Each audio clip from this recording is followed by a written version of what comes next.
Hello नमस्कार स्वागत अभिनंदन आप सबका। मेरा नाम है सुमित और आपके सामने एक और महत्वपूर्ण साइंस की क्लास के साथ मैं उपस्थित हो चुका हूं। और आज का जो हमारा टॉपिक है बायो से रिलेटेड बहुत महत्वपूर्ण टॉपिक है जिसका नाम है सेल या कोशिका, जिसे हम फंडामेंटल यूनिट ऑफ लाइफ भी कहते हैं।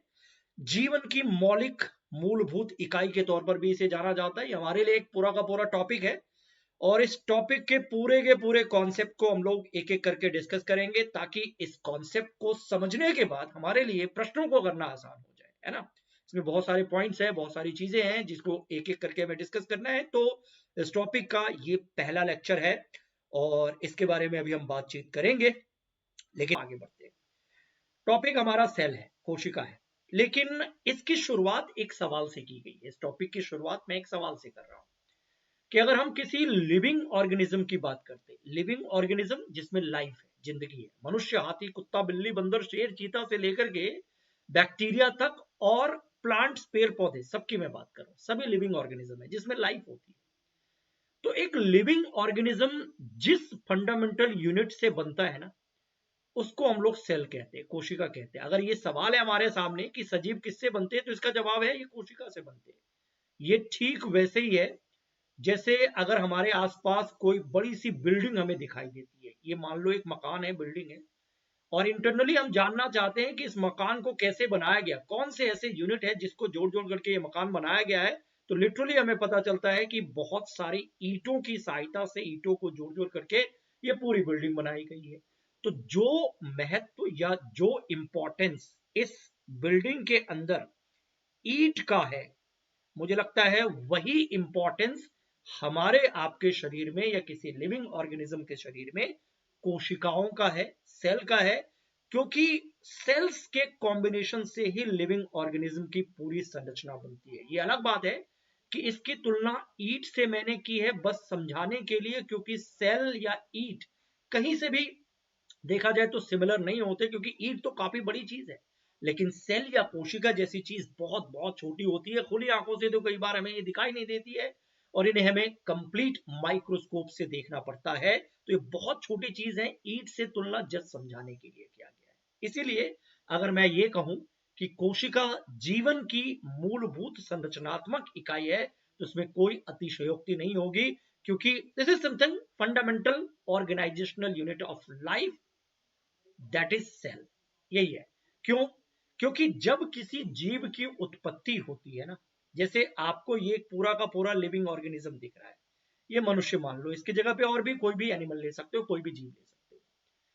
तो इसकी लाइफ की शुरुआत जिस यूनिट से हुई है ना, इस लाइफ की शुरुआत, इससे पहले की अवस्था की बात करो, जीवन की शुरुआत किसी भी जीव के लिए जिस यूनिट से होती है उसी को सेल कहा जाता है, उसी को कोशिका कहा जाता है। क्योंकि अगर मैं इंसान के लिए ही बात करूं ना, तो जब हम इस दुनिया में आते हैं, हमारा अस्तित्व इस दुनिया में आता है, तो देखा जाए तो शुरू शुरू में हम एक सिंगल सेल के रूप में मां के गर्भ में आते हैं, है ना। जिस सेल से हमारी लाइफ की शुरुआत होती है, लाइफ या जीवन की शुरुआत होती है, रिप्रोडक्शन में आपने इस टॉपिक को पढ़ा होगा, ऐसा मुझे लगता है। थोड़ा सा रिकॉल कीजिए कॉन्सेप्ट को समझने के लिए। उस सेल को जाइगोट कहा जाता है, याद है आपको? जाइगोट, युग्मनक, ये एक सेल है और इसमें इससे नए लाइफ की शुरुआत होती है, जीवन की शुरुआत होती है। तो ये एक सेल है, मां के शरीर में ये आया, हमारा अस्तित्व इसी से शुरू हुआ। लेकिन ऐसे नहीं, अब ये ग्रो करेगा, ये लाइफ की प्रक्रिया है, आगे बढ़ेगी। तो एक से दो नए सेल्स बनेंगे, दो से फिर चार नए सेल्स बनेंगे, चार से फिर आठ नए सेल्स बनेंगे, एंड सो ऑन। बहुत सारे सेल्स धीरे धीरे बनने लगते हैं ओवर द पीरियड। तो जब बहुत सारे सेल्स बनते हैं, एक सेल से बहुत सारे सेल्स बनते हैं ग्रोथ या डेवलपमेंट के दौरान, तो उसमें से जो एक जैसे सेल्स होते हैं ये आपस में ग्रुपिंग करने लगते हैं। फॉर एग्जाम्पल मैं आपको बता रहा हूं कि ये लाखों सेल्स है, ये आपस में ग्रुप करके एक नई संरचना बना रहे हैं। तो सेल्स के कॉम्बिनेशन से जो एक नई संरचना बन रही है, इसे टिश्यू कहा जाता है, उत्तक कहा जाता है। एक उत्तक लाखों कोशिकाओं के समूह को कहा जाता है। तो ऐसे एक नहीं, कई सारे उत्तक बने होंगे, है ना। ये भी उत्तक बना होगा, ये भी बहुत सारे बनते हैं। समय के साथ क्या होता है, ये उत्तक, एक तो उत्तक या टिश्यू बहुत सारे सेल से बनते हैं, जब ये उत्तक आपस में कंबाइन करने लगते हैं तो उत्तकों के कॉम्बिनेशन से यानी ग्रुप ऑफ टिश्यू से एक और मैच्योर स्ट्रक्चर बनता है जिसे हम लोग अंग कहते हैं। किडनी हो, लीवर हो, हाथ हो, पैर हो, नाक हो, कान हो, क्या अंग है। तो एक किडनी में बहुत सारे उत्तक है, टिश्यू है, एक टिश्यू में बहुत सारे सेल्स है, तो अल्टीमेटली किडनी, लीवर ये सब सेल से ही बने हैं ना, क्योंकि ग्रुप ऑफ टिश्यूज मतलब अल्टीमेटली ये सेल से बने हुए होंगे। तो कुल मिलाकर के सीक्वेंस यही है कि बहुत सारे सेल्स टिश्यू बनाते हैं, फिर इन टिश्यूज के कॉम्बिनेशन से ऑर्गन बनते हैं, और फिर आगे बताने की जरूरत नहीं है कि जब किडनी, हार्ट, हाथ, पैर, नाक, कान, हृदय ये सब आपस में ऑर्गेनाइज्ड होते हैं तो इससे एक सिस्टम बनता है जिसको हम ऑर्गन सिस्टम कहते हैं। ऑर्गन्स के कॉम्बिनेशन से ऑर्गन सिस्टम, अंग तंत्र बनते हैं, और यही अंग तंत्र आगे ऑर्गेनिज्म बना देता है, मनुष्य बना देता है, इससे भी आगे चीजें चलती रहती है। तो कुल मिलाकर के सेल्स के कॉम्बिनेशन से अगली संरचना टिश्यू बनती है, टिश्यूज के कॉम्बिनेशन से ऑर्गन बनता है, ऑर्गन से ऑर्गन सिस्टम, और फिर ऑर्गेनिज्म, और बहुत सारे ऑर्गेनिज्म पॉपुलेशन बनाते हैं, क्योंकि ग्रुप ऑफ ऑर्गेनिजम्स को क्या कहेंगे, जनसंख्या ही तो कहेंगे, पॉपुलेशन ही तो कहेंगे। और फिर पॉपुलेशन के कॉम्बिनेशन से आगे आपकी मर्जी बढ़ते जाओ क्या बनेगा। तो ऑर्गेनिज्म बना, पॉपुलेशन बना, फिर कम्युनिटी बनेगा, ठीक है ना।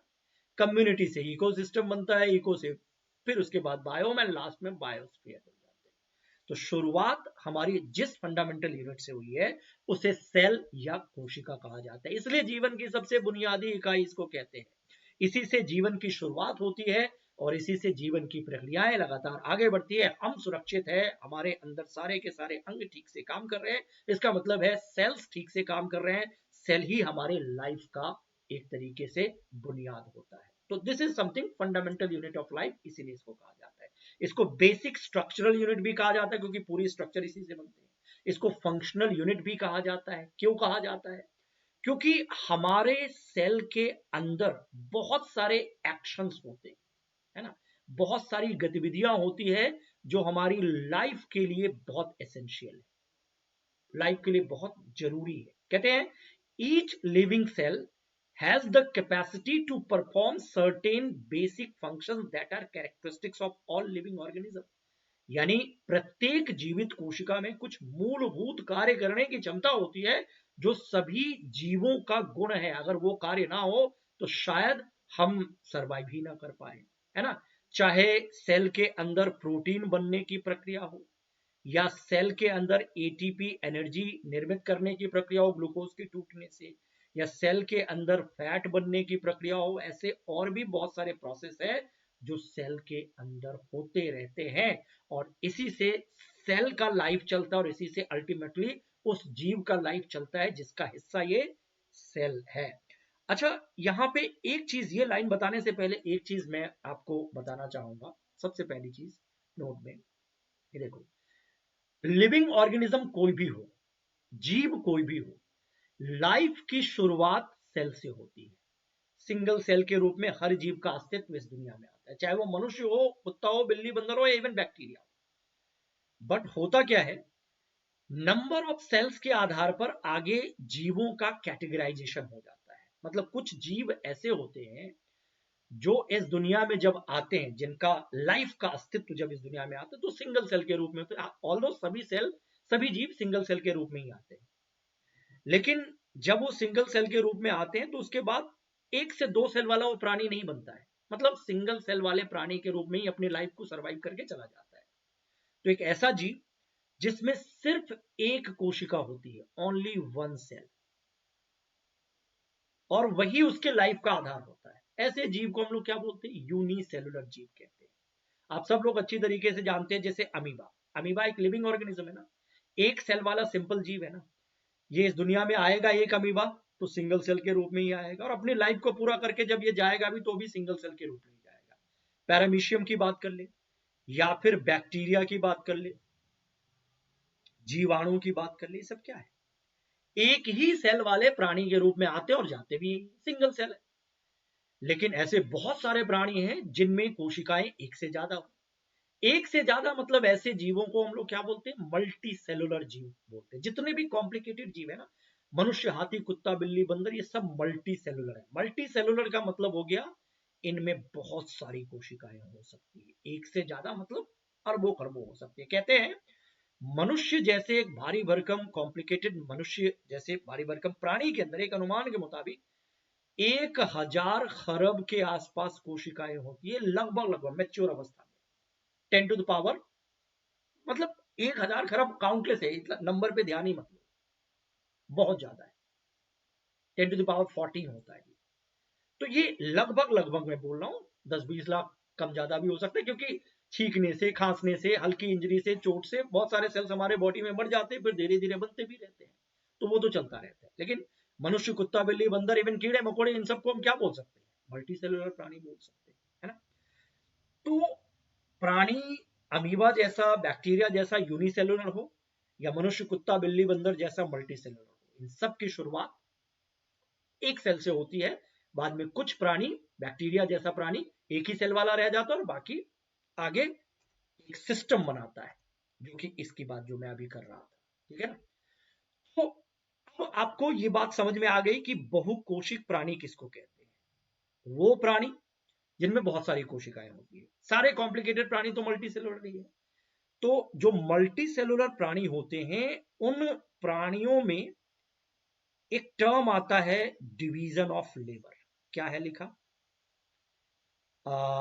Division of labour. इस चीज को आप ध्यान से समझो, थोड़ा सा समझो ये क्या होता है। मल्टी सेलुलर प्राणियों में डिवीजन ऑफ लेबर या श्रम विभाजन जैसी चीजें बहुत बहुत इंपॉर्टेंट होता है। क्या मतलब हुआ इसका? श्रम विभाजन का मतलब होता है कि जैसे हम अपने ही शरीर की बात करें, मनुष्य की बात करें, तो आप तो ये जानते हैं ना कि हमारे बॉडी में बहुत सारे अलग अलग अंग हैं। किडनी भी है, लीवर भी है, ब्रेन भी है, हाथ पैर नाक कान आंख भी है, सबके काम बटे हुए हैं ना। आप अच्छी तरीके से जानते हैं कि खाना पचाने के लिए एक पूरा का पूरा सिस्टम काम करता है, उसके लिए एक ऑर्गेनाइज सिस्टम है हमारे अंदर। आगे पढ़ेंगे, इसके बारे में हम बात करेंगे, ठीक है ना। तो खाना पचाने के लिए, फूड डाइजेशन के लिए एक सिस्टम काम करता है, ठीक है। वही अगर ब्लड पंपिंग की हम बात करें, हार्ट जो होता है, ये हमारे शरीर में ब्लड को खींचता है, सप्लाई करता है, पंप करने का काम करता है। तो हार्ट का काम खाना पचाना नहीं है, और खाना पचाने वाले आंत या स्टमक, अमाशय जैसे सिस्टम का काम ब्लड पंप करना नहीं है। दोनों का काम बटा हुआ है, यही तो डिवीजन ऑफ लेबर है। उत्सर्जन के लिए किडनी वाला सिस्टम काम करता है। तो हमारे बॉडी में सारे के सारे अंगों की अपनी अपनी भूमिकाएं निश्चित कर दी गई है। इसको श्रम विभाजन कहते हैं। नेचर ने निश्चित किया है, सारा पूरा ऑर्गेनाइज सिस्टम है, कॉम्प्लिकेटेड सिस्टम है, तो ये चीजें होनी चाहिए। अब जैसे अमीबा जैसे सिंपल जीव की अगर हम बात करें, तो एक ही सेल वाला प्राणी है, एक ही सेल में सारा कुछ हो जाता है, एक्सक्रीशन से लेकर के डाइजेशन तक। तो वहां डिवीजन ऑफ लेबर जैसी चीजें उतनी महत्वपूर्ण नहीं होती जितनी कि कॉम्प्लिकेटेड प्राणियों में होती है। तो इसीलिए ये बात यहाँ पे लिखी है कि there is a division of labour in multi cellular organism such as human being. This means that different parts of the human body perform different functions. ठीक बात है, डन है, कोई दिक्कत ही नहीं है। जैसे कि मनुष्य के शरीर में हार्ट, हृदय ब्लड को पंप करता है, तथा अमाशय भोजन का पाचन करता है। ठीक है जी, क्लियर है? ऐसे और भी हो सकते हैं। अगर ह्यूमन बॉडी में डिफरेंट टाइप्स के सेल की बात करें, तो हमारे बॉडी में आपने देखा अलग अलग अंग होते हैं, उन सबका काम है, और उनके काम के हिसाब से ही बॉडी में सेल्स होते हैं, और उनका शेप साइज भी उसी तरीके से ऑर्गेनाइज किया गया है। जैसे एक एग्जांपल आप देखो, नर्व सेल, इसको हम कहते हैं तंत्रिका कोशिका, न्यूरॉन। ये नर्वस सिस्टम का फंक्शनल यूनिट है। एक एग्जांपल बता रहा हूं, ये देख रहे हो, ये लंबा तार जैसा ऐसा इसका शेप होता है। इसका यही शेप इसको सिग्नल मैसेज वगैरह ट्रांसफर करने में हेल्प करता है। ठीक उसी तरीके से अगर ब्लड में आरबीसी सेल की बात करें, तो ये जो आरबीसी सेल है हमारे बॉडी का, ये गोल हाजमोला की गोली जैसी है, गोलाकार इसकी शेप होती है, और इसका यही शेप इसको अपने काम करने में सपोर्ट करता है। ऑक्सीजन को कैरी करने में इसका यही शेप इसको हेल्प करता है। ठीक उसी तरीके से आगे आप पढ़ोगे, जब डब्ल्यूबीसी के बारे में पढ़ोगे, तो अमीबा जैसी डब्ल्यूबीसी जो कोशिकाएं हैं, अपनी आकृति बदलती रहती है, और ये इसकी बदलती हुई आकृति हमारे शरीर में इन्फेक्शन से फाइट करने में इसको हेल्प करता है। तो किसी भी सेल का शेप साइज वगैरह जो है ना, ये उनके कार्य से संबंधित है और नेचर ने उसी हिसाब से इसको डिजाइन किया है। तो डिफरेंट टाइप्स के शेप साइज सेल्स के हो सकते हैं। ये सब हमारे बॉडी के कुछ एग्जांपल्स है। Fat cell, muscle cells, blood cells, bone cells, sperm, ऐसे चलते रहने वाला सेल्स, इसका शेप कुछ इस तरीके से होता है, मूव करता है। ओवम सेल, ये सब हमारे बॉडी के ही सेल है देखा जाए तो, ठीक है ना। आरबीसी गोल शेप का होता है। तो ये जो मसल्स के सेल है ये स्पिंडल शेप का होता है, मांसपेशियों की कोशिकाएं।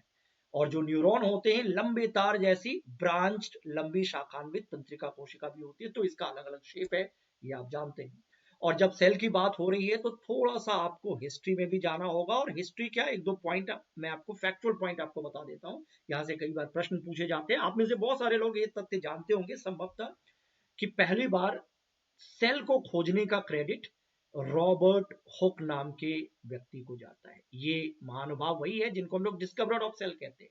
तो आपसे पूछा जाता है कि कोशिका के खोजकर्ता कौन है, तो इतिहास में झांकने के बाद हमें पता चलता है कि कोशिका के खोजकर्ता या डिस्कवरर ऑफ सेल जिसे हम कहते हैं, ये रॉबर्ट हुक है। ये वही व्यक्ति है जिन्होंने अपने बुक माइक्रोग्राफिया, ये इनकी किताब का नाम है, ये भी आपसे पूछा जा सकता है। इसमें उन्होंने अपने अनुभवों को वर्णित किया था और ये सेल शब्द इन्होंने ही यहां पे दिया था, है ना। तो first we can say that cell was first observe by Robert Hooke in a dead cork slice in the year 1665। यानी कि रॉबर्ट हुक ने ये जो कॉर्क होता है ना, प्लांट का एक तरीके का पार्ट है, कॉर्क स्लाइस पे ये सेल देखा था, है ना। और डेड सेल था, मरा हुआ सेल था। अब खोज तो खोज होती है, जिंदा सेल हो या मरा हुआ सेल। तो इसलिए रॉबर्ट हुक का नाम यहाँ पे याद रखेंगे। लेकिन रॉबर्ट हुक के साथ साथ सेल की हिस्ट्री में बहुत सारे और भी नाम महत्वपूर्ण है। एक बात तो आपको ये याद रख लेनी है कि माइक्रोग्राफिया किसकी बुक है, ठीक है, लगा दिया। रॉबर्ट हुक, किसने पहली बार सेल खोजा, डेड सेल ही थी सही, लेकिन रॉबर्ट हुक ने खोजा, ठीक बात है ना। ये वर्ड सेल इन्होंने दिया था। लेकिन अगर आपसे ये पूछ दिया जाए कि पहली बार लाइव सेल को किसने खोजा, जीवित कोशिका को किसने खोजा, फिर यहां रॉबर्ट हुक का नाम आप नहीं ले सकते, क्योंकि इनके काम के 9 सालों के बाद कोई और व्यक्ति था जिन्होंने पहली बार लाइव सेल को खोजा। तो मुझे लगता है कुछ और हिस्ट्री के पॉइंट्स, साइंटिफिक हिस्ट्री के पॉइंट्स आपके एग्जाम के लिए महत्वपूर्ण बन जाता है, तो इसको आप समझ लो। ये तो आपने समझ लिया। अभी मैंने बताया कि कोशिका का सबसे पहले पता रॉबर्ट हुक ने 1665 में लगाया था, डन है। रॉबर्ट हुक ने कोशिका को कॉर्क की पतली काट में अनगढ़ सूक्ष्मदर्शी की सहायता से देखा था। He observed the cells in cork slice with the help of primitive microscope, जो भी उस टाइम में था उसकी सहायता से देखा था। डन है जी, ये पॉइंट तो हमें पहले से पता है, इनकी बुक का नाम भी हमने देख लिया अभी, ठीक है, ओके। अब दूसरा पॉइंट, ये पहला पॉइंट है। दूसरा पॉइंट मैंने क्या बोला था, जब आपसे पूछा जाएगा कि पहली बार लाइव सेल को किसने खोजा, जीवित कोशिका को किसने खोजा, फिर रॉबर्ट हुक ऑप्शन में होगा भी तो काम नहीं आएगा। तो यहां ए ल्यूवेनहॉक का नाम आप याद रख लो, ठीक है ना, या सीधा ल्यूवेनहॉक नाम याद रख लो। कब, 1674, 65 से 74 सीधा ईयर आ गया। 1665 में रॉबर्ट हुक का केस था, उसके बाद 74 की बात हुई।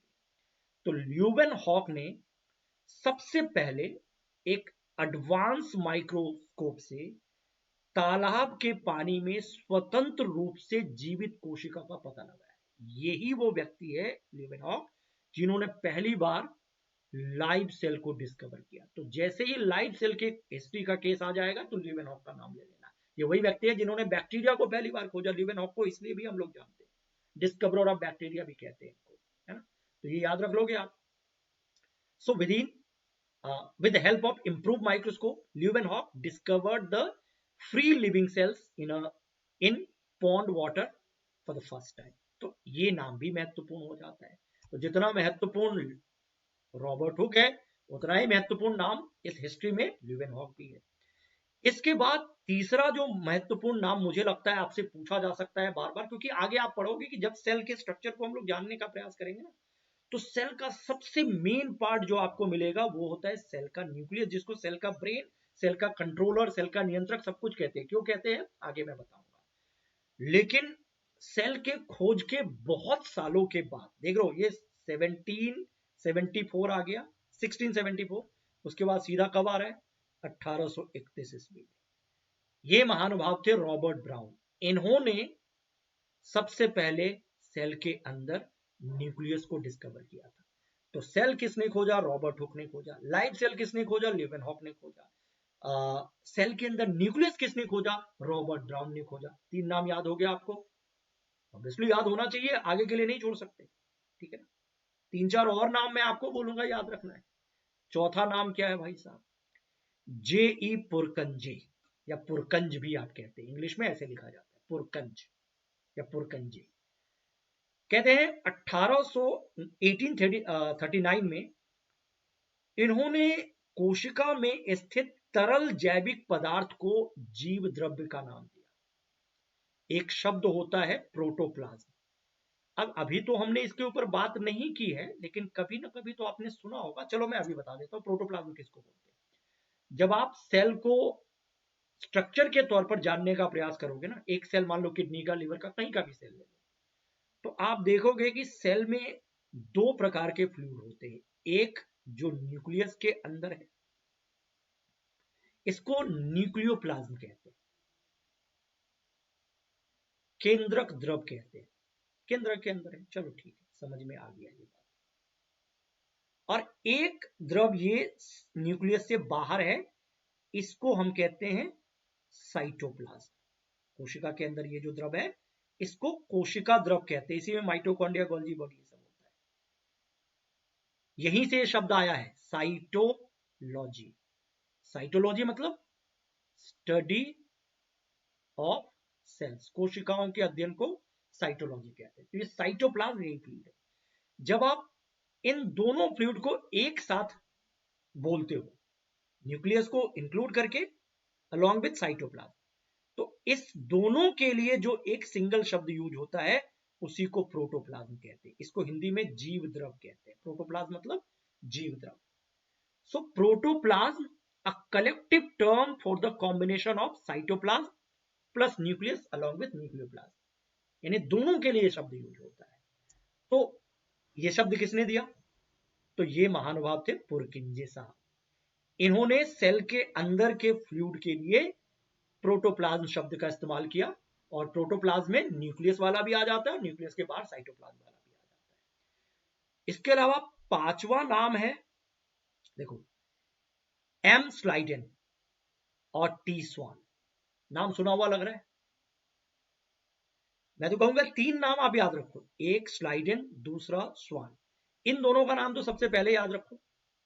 ये वही महानुभाव है जिन्होंने सेल थ्योरी दिया, कोशिका सिद्धांत दिया, और बाद में उसमें मॉडिफाई किया वर्चाउ ने, ठीक है ना। तो ये तीनों के तीनों नाम सेल थ्योरी से संबंधित है, ये आपको याद रखना है।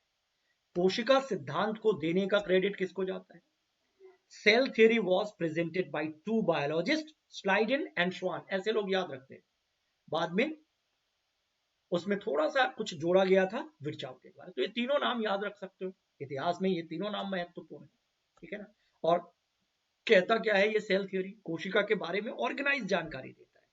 इस सिद्धांत के अनुसार लिविंग ऑर्गेनिज्म कोई भी हो, पौधे हो या जंतु हो, मतलब एक कंबाइंड रूप से शॉर्ट में बता रहा हूं, मतलब हिस्ट्री में पॉइंट रिवाइज करना जरूरी है, बहुत ज्यादा अंदर जाके जानने की जरूरत नहीं है, लेकिन थोड़ा सा ये क्वेश्चन आ जाएगा, तो इसलिए आप इसको याद रख सकते हैं। सो सेल थ्योरी स्वान स्लाइडेन, इन दोनों ने पहले प्रपोज किया, और उसमें ऐड किया था बाद का स्टेटमेंट विर्चाउ। सो इस सिद्धांत के अनुसार इन दोनों ने क्या बताया अपना? एक ने बताया कि सभी जो पौधे हैं वो सेल से बने हैं, और एक ने कहा कि सभी जंतु सेल से बने। ये बात तो हम पहले से जानते हैं, सेल थ्योरी का एक तरीके से एक बेसिक स्टेटमेंट है, और सेल जीवन का मूलभूत इकाई है, ये पहले से हम जानते हैं। बाद में विर्चाउ ने कोशिका सिद्धांत को थोड़ा सा और आगे बढ़ाया, यानी स्वान स्लाइडेन इन दोनों के काम को थोड़ा और आगे बढ़ाया, और अंत में एक स्टेटमेंट इन्होंने भी जोड़ा और बताया कि सभी कोशिकाएं पूर्ववर्ती कोशिकाओं से बनती है, यानी कि जिस सेल का अभी अस्तित्व है, अभी मान लो तो ये प्री एग्जिस्टिंग किसी और अन्य सेल से बना होगा। सो विर्चाउ, ये भी साइंटिस्ट है, suggesting that all cells arise from pre existing cell. तो ऑब्वियसली ये बात हम जानते हैं कि सेल से सेल बनता है, सेल डिवीजन होता है, तो ये है सेल थ्योरी का कॉन्सेप्ट, जिसमें 3 लोगों का नाम जोड़ा जाता है। पहले 2 नाम तो आपको ऐसे याद रखना है, स्लाइडेनस्वान, और उसके बाद इसमें विरचाव या विरकाव, जैसे भी आप पुकारते हो इनको, जर्मन साइंटिस्ट थे, इनके भी एक योगदान की चर्चा हम कर लेते हैं, ठीक है ना। और सेल थ्योरी क्या कहता है? वही कहता है जो हम जानते हैं कि cell is the basic fundamental unit of life.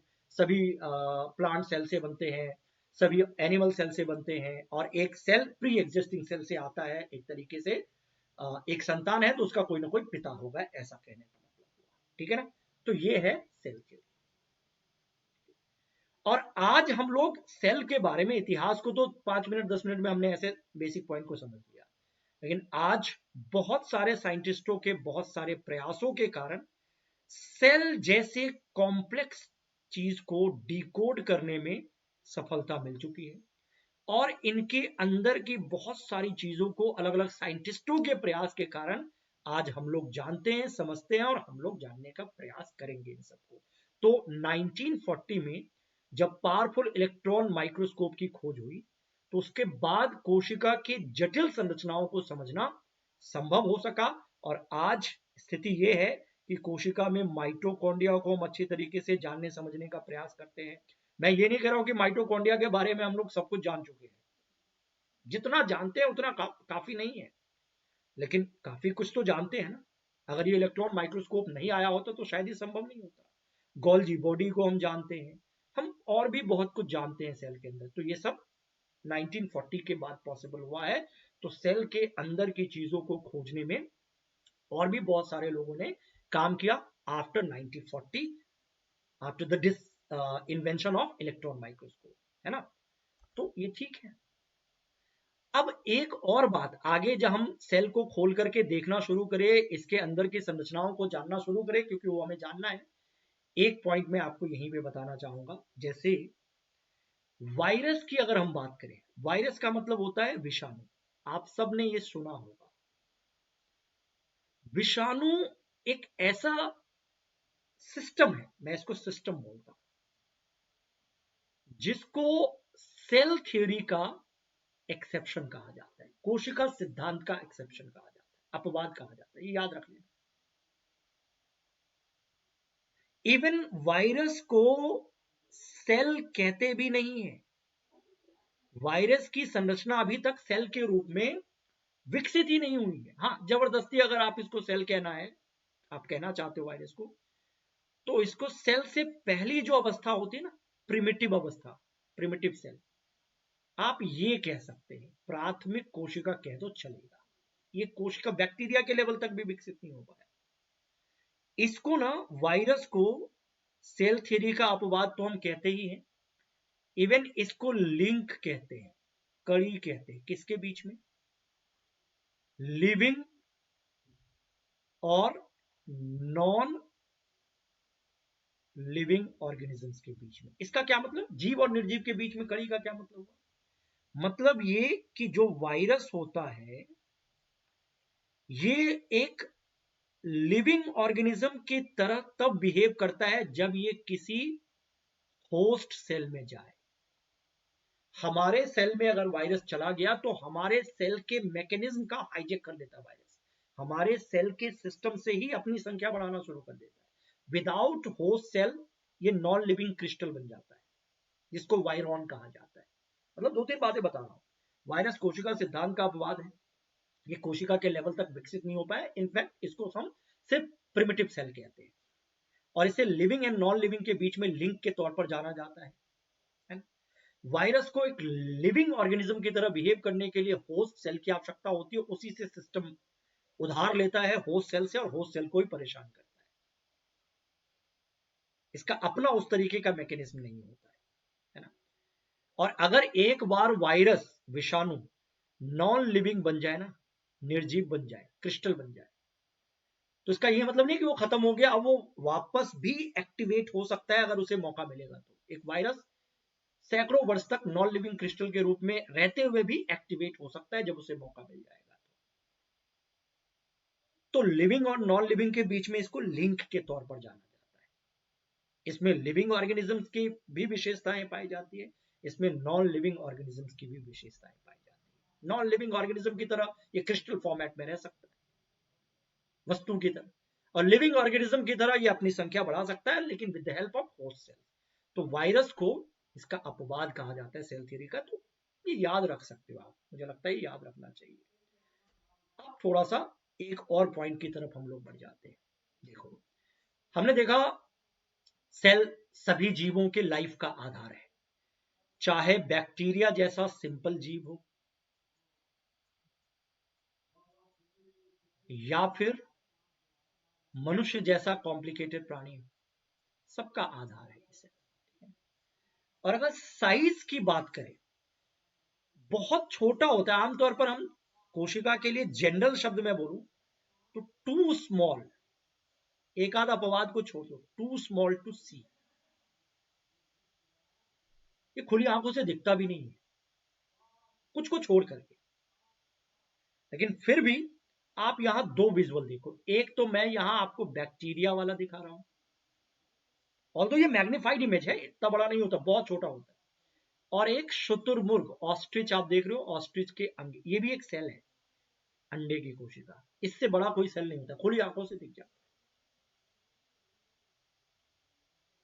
तो साइज जो होते हैं ना, इन जनरल इसका रेंज होता है डिफरेंट टाइप के, मतलब डिफरेंट रेंज होता है। ऐसे हम कह सकते हैं कि सजीवों में कोशिका का साइज बहुत छोटा, 1 मीटर का 10 लाखवां भाग कितना होता है आप सोचो, माइक्रोमीटर, माइक्रोन में इवन सेल के साइज को ना म्यू एम में व्यक्त किया जाता है, माइक्रोन जिसको कहते हैं। और एक माइक्रोन का मतलब होता है 10⁻⁻⁶ मीटर।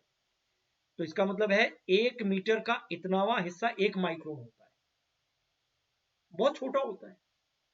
कुछ कुछ जीवों में ये कुछ सेंटीमीटर तक लंबा हो सकता है, कुछ कोशिकाएं ऑब्वियसली बड़ी हो सकती है, परंतु ज्यादातर कोशिकाएं क्या है, अति सूक्ष्मदर्शी होती है। However most of the cells are microscopic in size and they are not, and these are not visible to the unaided eye. Naked eye से नहीं देख सकते, माइक्रोस्कोप से देख सकते, उन्हें सूक्ष्मदर्शी द्वारा बड़ा अथवा मैग्नीफाइड वे में देखना होता है। तो इन जनरल तो बहुत छोटा होता है, कुछ को छोड़ करके। अब इसी में एक पॉइंट आप याद रखेंगे, क्या याद रखेंगे, इस दुनिया की जो सबसे छोटी कोशिका है ना, उसका जो साइज है 1 माइक्रोन मीटर से भी कम। इन जनरल ये एक्चुअली में बैक्टीरिया है। जीवाणु की जो कोशिका होती है, ये दुनिया की सबसे छोटी कोशिका होती है, कुछ जीवाणु की कोशिका, जो 0.1 से लेकर के 0.5 माइक्रोन मीटर तक इसकी साइज हो सकती है। ये बहुत छोटा है, ठीक है। और अगर सबसे बड़ी कोशिका है तो वो है शुतुरमुर्ग के अंडे की कोशिका, लार्जेस्ट सेल इस दुनिया में। इसको हम क्या कहते हैं, ostrich egg cell. Egg of ostrich पक्षी है ना, उसके अंडे की कोशिका, जिसका डायमेंशन 170 इंटू 130 mm के आसपास होता है, टू लार्ज टू सी। ये देख लो, खुले हाथ, आप हाथ से उठा लो, कोई दिक्कत नहीं है ना। तो इन जनरल आमतौर पर हमारी आपकी भी कोशिकाएं काफी छोटी होती है, ये बात आप जानते हैं। बैक्टीरिया की कोशिका सबसे छोटी इस दुनिया में, ऑस्ट्रिच की कोशिका सबसे बड़ी। और न्यूरॉन के बारे में कहा जाता है, जो नर्व सेल होता है, 90 सेंटीमीटर से लेकर के 1 मीटर तक इसकी लंबाई हो सकती है। तो इससे थोड़ा सा एक वेरिएशन का आइडिया आपको मिल जाएगा इन जनरल। और उससे भी बड़ी बात, कॉन्सेप्चुअल तौर पर ये पॉइंट आपको ध्यान रखना है, ये बड़ा इंपॉर्टेंट पॉइंट मैं बता रहा हूं, जहां से आपके क्वेश्चन कॉन्सेप्चुअल क्लैरिटी के आधार पर बन सकते हैं सीधे सीधे। हमने देखा ना कि एक बैक्टीरिया छोटा होता है, न्यूरॉन काफी लंबा होता है, उसकी कोशिकाएं 90 सेंटीमीटर तक लंबी हो सकती है न्यूरॉन। ऑस्ट्रिच एग काफी बड़ा होता है इन जनरल। तो एक बात आप याद जरूर रखिएगा कि किसी कोशिका के साइज का जो संबंध है ना, किसी पौधे अथवा जंतु के साइज से बिल्कुल नहीं होता है। मतलब क्या हुआ इसका, इसका मतलब ये, जैसे एक जंतु आपको हाथी दिख रहा है, एलिफेंट काफी बड़ा होता है ना, और दूसरा जंतु आपको यहाँ पे चूहा, रैट दिख रहा है, ये काफी छोटा होता है। चूंकि साइज में चूहा काफी छोटा होता है तो इसका ये मतलब नहीं है कि इसके अंदर का जो सेल होगा न्यूरॉन वगैरह वो काफी छोटा होगा। और हाथी का न्यूरॉन मतलब 4 किलोमीटर का होगा, ऐसा नहीं हो सकता। दोनों के न्यूरॉन का काम सेम ही है, सिग्नल मैसेज ट्रांसफर करना। तो इनके हाथी का साइज कितना बड़ा है या चूहे के साइज कितना बड़ा है उससे कोशिका के साइज का कोई मतलब नहीं है। हाँ, नंबर्स कम ज्यादा हो सकता है ऑब्वियसली। हाथी बड़ा जीव है तो उसमें कोशिकाओं की संख्या ज्यादा हो सकती है, ये बात सही है। चूहे में कम हो सकते हैं, ये ठीक वैसे है जैसे कि एक बिल्डिंग है ना, अगर 4 फ्लोर वाली एक बिल्डिंग है तो 4 फ्लोर वाली बिल्डिंग में ईंट की संख्या ज्यादा हो सकती है और 2 फ्लोर वाली बिल्डिंग में ईंट की संख्या कम हो सकती है, ये बात सही है। लेकिन इसका ये मतलब नहीं कि 4 फ्लोर वाली बिल्डिंग काफी बड़ी है तो उसमें ईंट इतने बड़े बड़े होते हैं, ऐसा कभी नहीं होता है। ऐसा होता है क्या?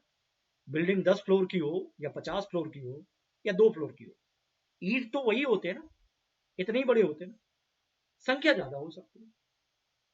ऐसा कभी नहीं हो सकता कि छोटी बिल्डिंग है 1 फ्लोर वाला तो उसमें इतने छोटे छोटे ईंट होंगे, ऐसा थोड़ी होता है। ठीक उसी तरीके से हाथी हो या चूहा, इनमें कोशिकाओं की संख्या ज्यादा हो सकती है, इसमें कम हो सकती है। लेकिन इसके साइज, बॉडी साइज बड़े होने से कोशिकाओं का साइज बड़ा नहीं होता है। ऐसा बिल्कुल आवश्यक नहीं है कि हाथी की कोशिकाएं चूहे की कोशिकाओं से बहुत अधिक बड़ी, क्योंकि साइज वगैरह या शेप वगैरह का ना सीधा सीधा संपर्क फंक्शन से होता है। कोशिका के साइज का या शेप का संबंध उसके काम से होता है।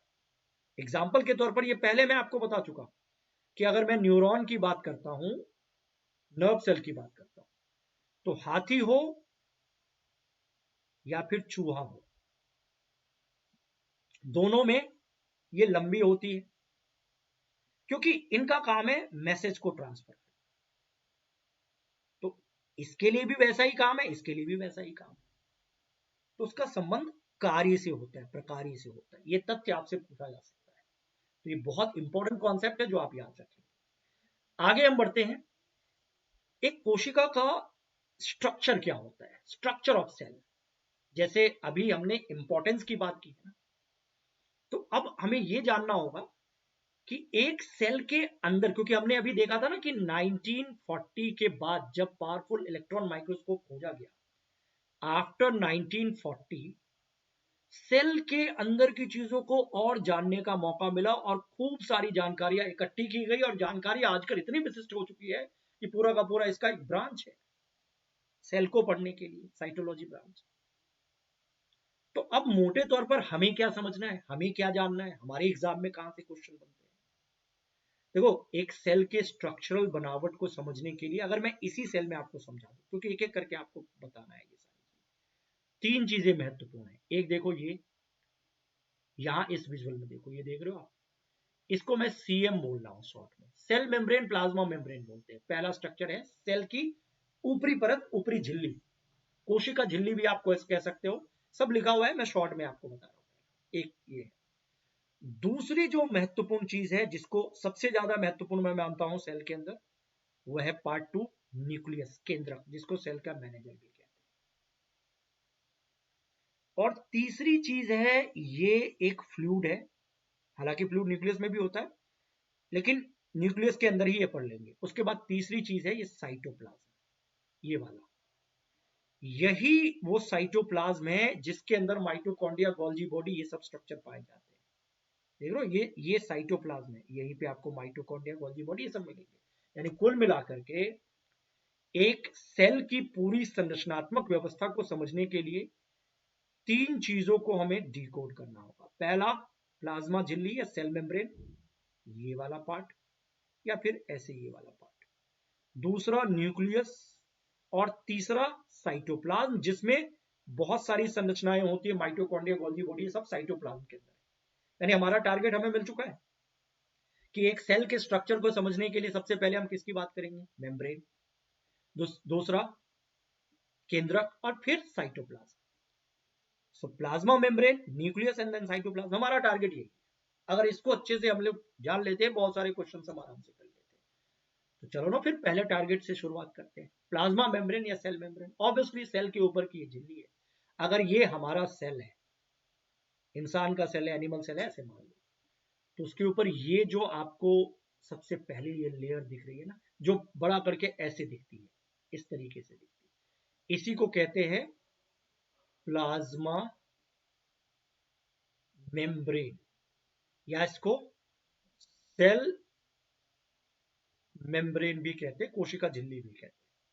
तो यह कोशिका की सबसे बाहरी परत है जो कोशिका के अंदर की चीजों को, ये अंदर की चीजों को बाहरी दुनिया से अलग करती है, बाहरी पर्यावरण से अलग करती है। ठीक बात है। तो प्लाज्मा मेम्ब्रेन के अंदर ही सेल की सारी चीजें ऑर्गेनाइज्ड होती है और बाकी सेल की बाहर की दुनिया है। सवाल ये उठता है ये किससे बना होता है?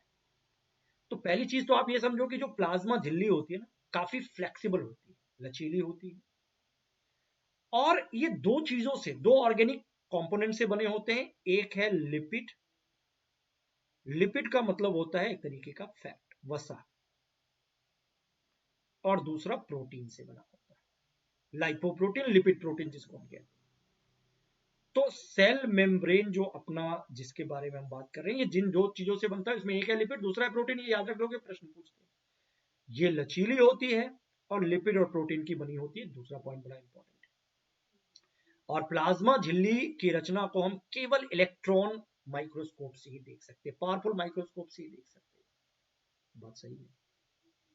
और साथ ही साथ इसके बारे में आप ये भी समझ लो कि प्लाज्मा मेम्ब्रेन जो ये है, ये सेल मेम्ब्रेन जिसको हम कहते हैं, ये सिलेक्टिव तरीके से काम करती है। बाहर से कौन सी चीजें सेल के अंदर जाएगी, कौन सी चीजें नहीं जाएगी, उसका निर्धारण ये प्लाज्मा मेम्ब्रेन करती है।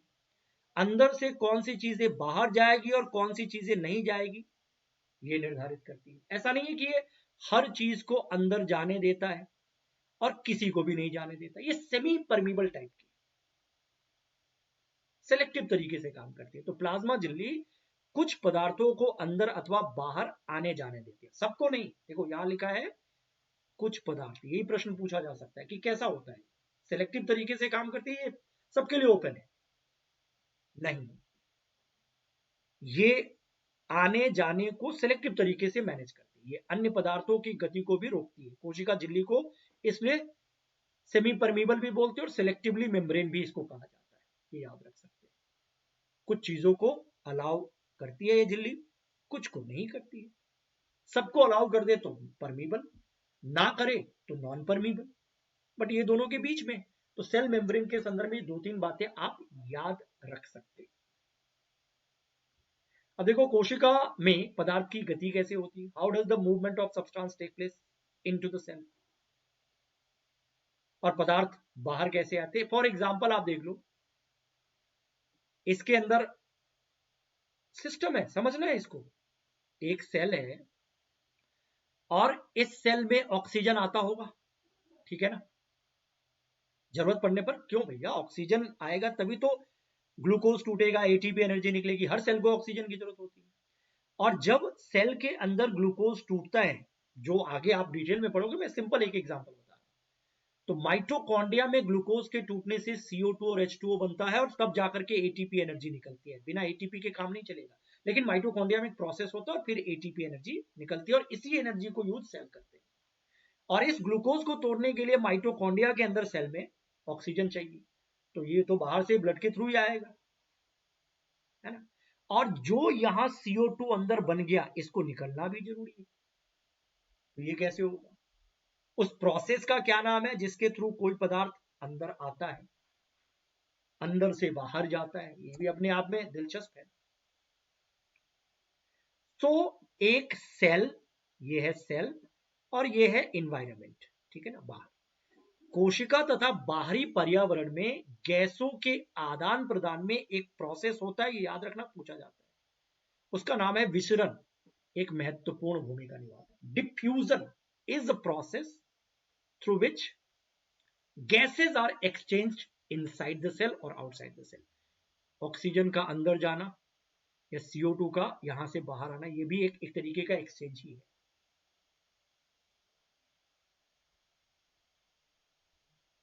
अब कैसे होता है ये? सिंपल, डिफ्यूजन क्या होता है? अब यहां पे एक शब्द आ गया ना, डिफ्यूजन।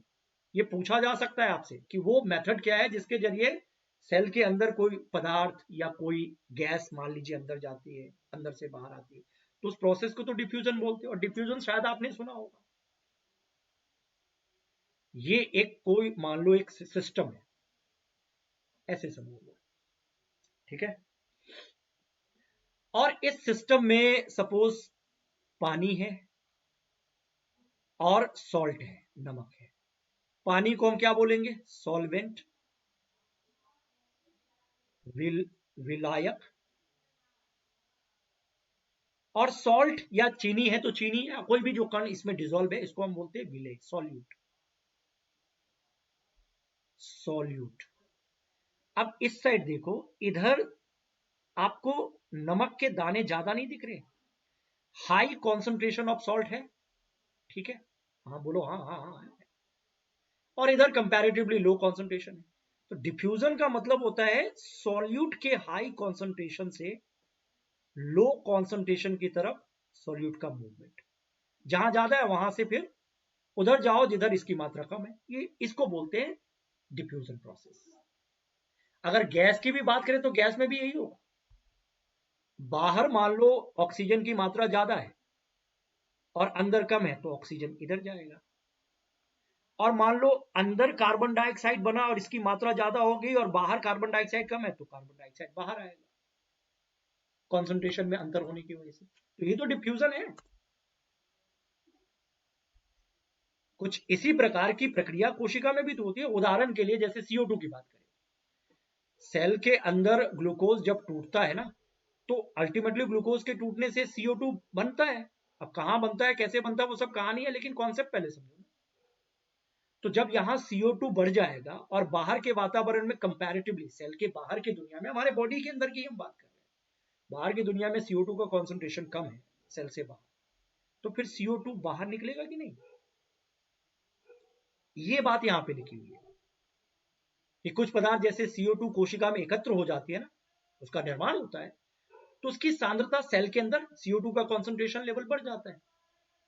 और कोशिका के बाहर की दुनिया में CO2 ऑब्वियसली कम सांद्रण में होता है, कम कॉन्सेंट्रेशन में होता है, तो इसलिए अब सेल से बाहर की तरफ CO2 आएगा। ऑक्सीजन के लिए उल्टा हो जाएगा, है ना। तो ये प्रोसेस तो आपको समझ में आ गया कि जैसे ही कोशिका के अंदर और बाहर CO2 के कॉन्सेंट्रेशन में अंतर आएगा, तो उस समय हाई कॉन्सेंट्रेशन से लो कॉन्सेंट्रेशन की तरफ डिफ्यूजन द्वारा CO2 बाहर आने लगता है। कि ठीक ऐसे ही तो होता है,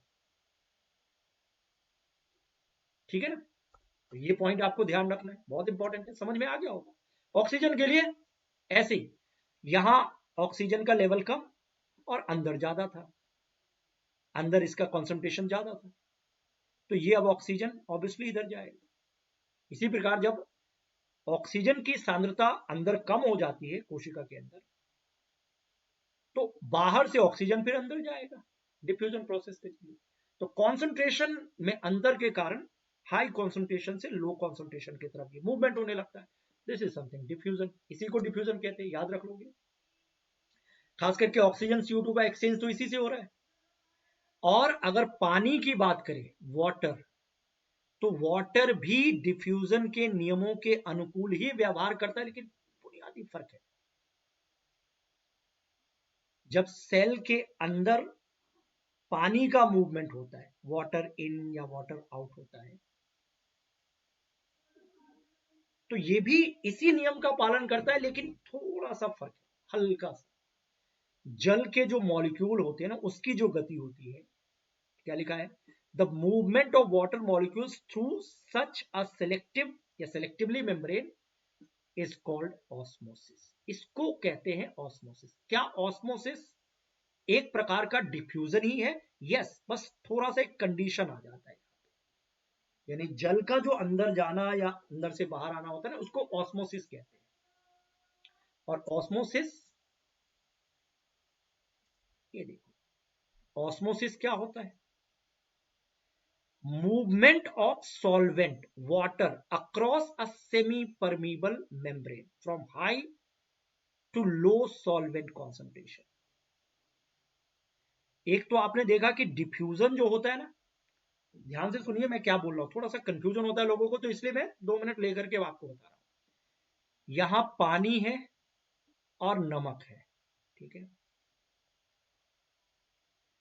तो यहां जो सिंपल डिफ्यूजन हो रहा है, इसमें सॉल्यूट का जो घुला हुआ पदार्थ है वो सॉल्यूट है, ठीक है ना, उसका कॉन्सेंट्रेशन ज्यादा था और लो कॉन्सेंट्रेशन की तरफ ये जा रहा है।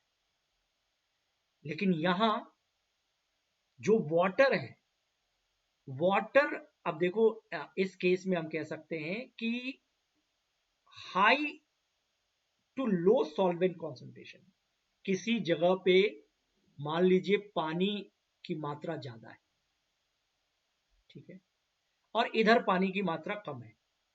तो अब इस मेम्ब्रेन के through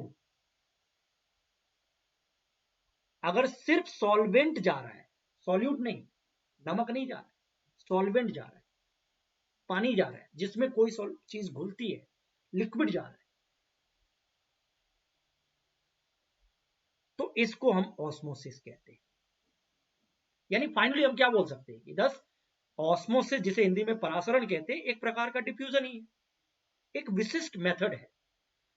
osmosis is a special case of diffusion through a selectively permeable membrane. एक सेलेक्टिव परमिबल मेम्ब्रेन के थ्रू एक विशेष तरीके से डिफ्यूजन होता है, सॉल्वेंट मूव करता है। इस प्रकार ऑस्मोसिस में जल के अणु सेलेक्टिव मेम्ब्रेन द्वारा उच्च जल की सांद्रता से निम्न जल की सांद्रता की ओर जाने लगता है। यानी यहां पे